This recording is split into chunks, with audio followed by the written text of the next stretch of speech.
이름 장진택, 자동차 매체 운영을 하고 있고 직업은 자동차 기자. 어렸을 때부터 자동차를 좋아했었지 뭐 기자를 꿈꿨다거나 디자이너를 꿈꿨다거나 뭐 이런 건 아니고 장래 희망이 자동차로 뭐 하는 거 하고 싶다 라는 생각만 갖고 살았었어요. 사실 4학년 때는 돈벌이만 했어요. 미술학원 강사를 하면서 주말에는 특강도 다니고 그랬더니 한 달이면은 세게 벌 때는 한 1,000만 원까지도 벌었어요. 한 2천도 벌었던 것 같아요. 그렇게 해서 미술학원만 세게 했는데 갑자기 IMF가 온 거예요. IMF가 와서 돈을 벌어야 되는데 어떡하지? 그리고 나는 이제 또 자동차 회사 가려고 미술학원도 다 이제 정리를 했는데 그러고 있을 때 이제 가게 된 게 자동차 잡지사 기자를 아르바이트 형식으로 들어가서 그냥 일도 도와주면서 이 일을 하기 시작을 했어요. 뭐 글도 쓰고 취재도 다니고 뭐 이렇게 하다가 1년 뒤에 현대자동차에서 다시 뽑는다 그래서 이제 들어간 거죠. 그러니까 맨 첫 직장은 자동차 기자를 먼저 했습니다. 자동차 디자인을 1년 하다가 그만두고 그리고 뭐 집안일이 좀 급한 일이 있어서 아버지가 갑자기 쓰러지셨어요. 아버지가 갑자기 뭐 그래도 뭐 좀 사업 하신다고 뭐 이러다가 뭐 IMF 때 조금 그래도 파도는 좀 견뎠는데 그 이후에 여러 가지 힘든 일이 있어서 아버지 갑자기 쓰러지셨고 또 그 일을 마무리를 누군가는 해야 돼서 아버지 일하는 거 좀 마무리하고 뭐 해서 또 먹고 살아야 되잖아요. 그냥 있을 수는 없어서 뭐 막노동도 했어요. 막노동도 하고 뭐 이런 시절 보내다가 그러다가 월간 디자인이라는 잡지사 기자로 월간 디자인 잡지사에서 기자 뽑더라. 그거를 제 친구가 인터넷에 그 뭐 취업 공고 뜬 거 보여줘가지고 그래서 거기 지원해가지고 경쟁률이 500대 1이었어요. GQ라는 데를 그만두게 된 계기는 좀 있으면 내가 재구시를 못해서 밀려오는 후배들한테 밀려가지고 나갈 텐데 이런 고민들 많이 하거든요.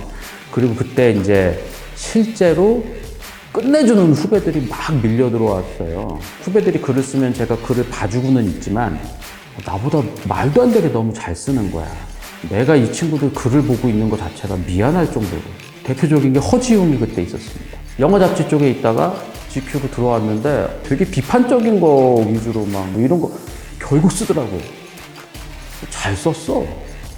되게 문제의식도 뚜렷하고 잘 쓴 거야. 그래서 이 친구들한테 내가 쓰지 마라 하는 거 얘기하는 거 자체가 미안할 정도더라고요. 너무 저널리즘도 저보다 탁월하고 글 필체도 너무 좋고 그럴 정도로 제가 내가 이 친구들한테 후배들한테 미안하다. 내가 빨리 이거 그만두고 자리를 비워줘야지. 역시 나는 뭐 국문학과도 아니고 그냥 자동차 디자인 하던 친구가 어떻게 여기까지 굴러 들어와가지고 나이가 많다는 이유로 이 친구들 위에서 일을 하고 있는 게 좀 미안했던 거죠. 그러던 차에 이제 서울디자인재단에서 옮길 생각 없냐? 그래가지고 안정적인 직장이고 명함에 서울시 딱 찍히고 그리고 뭐 직급도 낮은 직급도 아니고 꽤 높은 직급으로 오라 그래서 뭐 고생 안 하겠다 생각을 해서 옮겼어요. 서울디자인재단으로. 그러던 차에 갑자기 또 문화관광부 산하기관 만든다고 문화관광부 공무원이 만나자고 그러더니 일로 옮길 생각 없냐. 그래서 뭐 옮길 생각 있다. 조건이 맞아야지 가지 그랬더니 올리다가 2급으로 오라 그러더라고요. 그래서 이제 고민 안 하고 2급이면은 아무리 이상한 조직에서도 2급이면은 내가 어디 휘둘리지 않고 내 소신껏 뭔가 좀 할 수 있겠지. 그래서 이제 문화관광부 산하 한국공예디자인문화진흥원이라는 데로 이제 옮겼어요.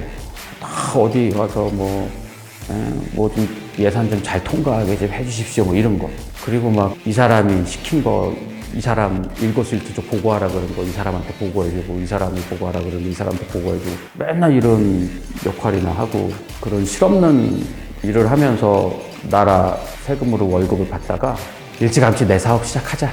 내 소신껏 내가 예전부터 우리 주변 사람들한테 호언장담했던 진짜 자동차 전원, 진짜 제대로 된 자동차 전원, 선후배들이 다 불가능하다고 얘기했던 진짜 자동차 전원 이제 시작하자 해가지고 나와서 카미디어라는 거를 그때 시작을 했어요. 기자 생활하시다가 유튜브를 시작하시게 된 계기가 따로 있나요? 제가 영상으로 자동차 콘텐츠를 만든 게 GQ 다닐 때부터 했었어요. 제가 2007년에 뭐 시승기 같은 거 뭐 했던 게 GQ에서 했던 게 나와요. 그게 왜 했냐면은 GQ도 그 당시에 이제 잡지 한계를 넘어서려고 뭔가 컨텐츠를 다변화하는 게 이제 미국 본사에서부터 시작이 됐고, 미국 본사에서 이제 온라인 쪽을 이러한 가이드라인에 의해서 하는데 이런 온라인 컨텐츠도 개발을 해라. 그런 것 중에 하나가 이제 한국에서는 자동차 시승기를 한번 해보겠다 해가지고 시작을 하게 된 거예요. 그래서 이제 시작을 했는데, 자동차라는 물건은 영상으로 했을 때의 이 전달력이 글과 사진으로 했을 때와는 비교도 안 될 정도로 세구나. 영상으로 조만간 다 넘어가겠네. 라는 생각을 2007년에 했죠. 그래서 모토블로그를 할 때 성우 배한성 선생님 모시고, 그때 맥가이버 동영상이라고 배한성 선생님이 내레이션 하면서 하는 시승 영상을 그때부터 만들기 시작했죠. 그때가 이제 정부 공개관 다닐 때 주말만 모여가지고서는 그걸 만들었었어요. 일주일에 2편씩. 자동차는 제가 시승을 하면서도 이 느낌이나 이런 것들을 보여주고 싶은데 글과 사진으로는 전해주지 못하는 것들이죠. 이런 것들을 영상으로 보여주면 너무 단순하게 그냥 버튼 어떻게 눌러주는지만 보여주면 되잖아요. 근데 이걸 글과 사진으로 하려고 그러면은 표현이 안 되는 거예요. 근데 자동차라는 제품이 점점 디자인적으로 풍성해지면 질수록 사진과 글로는 전달이 못하는 거예요. 영상으로 했을 때는 너무 당연하게 전달할 수 있는 거예요. 운영하시는 유튜브 채널, 채널 명과 어떤 채널인지 간단하게 소개를 좀 부탁드리겠습니다. 예, 지금은 미디어 오토라는 채널을 운영을 하고 있고요. 자동차를 조금이라도 알고 싶어 하시는 일반인들을 겨냥해서 아주 쉽고 단순하게 얘기를 합니다. 자동차 환자들 오시는 곳이 아니고요. 자동차 좀 알고 싶어 하시는 일반인. 저도 환자가 아니에요. 저도 환자가 아니고 저도 일반인이거든요. 환자 다른 채널 가시고요. 저희도 오셔도 환자들도 좀 이렇게 놀 수 있는 데도 있어요. 근데 이제 좀 환자분들보다는 좀 알고 싶어 하시는 분들. 진짜 자동차를 좀 사랑이 시작된 분들. 이런 분들에게 주로 아주 쉽고 단순하게 말씀을 드리고 있습니다. 제가 중요하게 생각하는 거는 정직함이에요.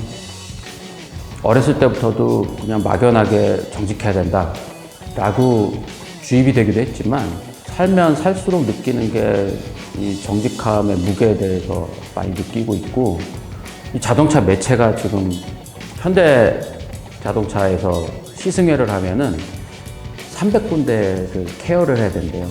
자동차 매체가 300개입니다. 이 300개에서 경쟁을 해서 이기려면, 이겨야지 먹고 살잖아요. 먹고 살려면은 사실 변칙적인 플레이를 하는 경우들도 꽤 있죠. 그리고 유튜브 채널에서도 좀 성공을 하려면 변칙적인 방법이 정말 많습니다. 그리고 변칙적인 방법을 좀 하실래요? 라고 이메일 제안도 많이 와요. 유튜브에서 잘 되면 뭐가 있어요? 구독자 많으면 되잖아요. 조회수 많으면 되고, 좋아요 많으면 되고. 이렇게 숫자가 보통 높으면은 되게 유명한 유튜버시구나 이거잖아요.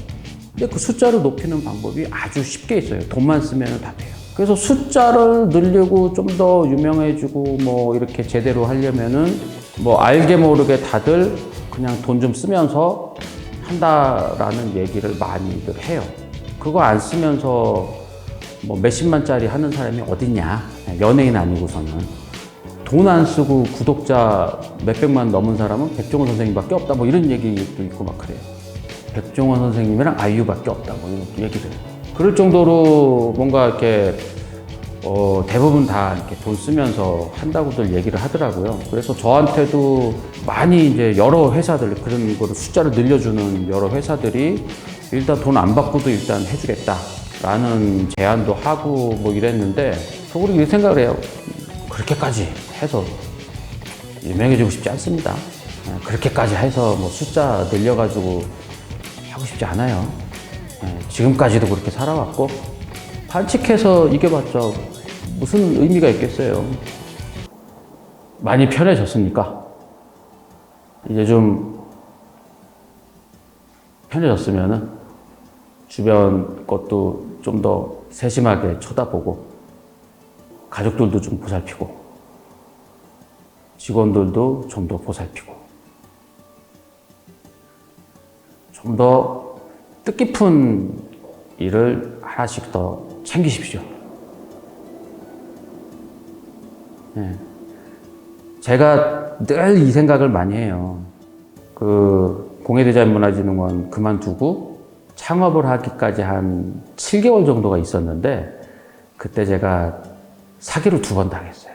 웹사이트 만드는 것 때문에 친구한테 돈 주고 뭐 아는 친구한테 했다가 그 친구가 자기 걸로 만들어 버려가지고 막 맘대로 뭔가를 하려고 그러는 거에 내가 당해가지고 다시 돌려달라고 그랬더니 안 돌려주겠다 뭐 이런 사기를 당해서 그냥 없던 일로 해가지고 도메인을 바꾼 적이 한 번 있어요.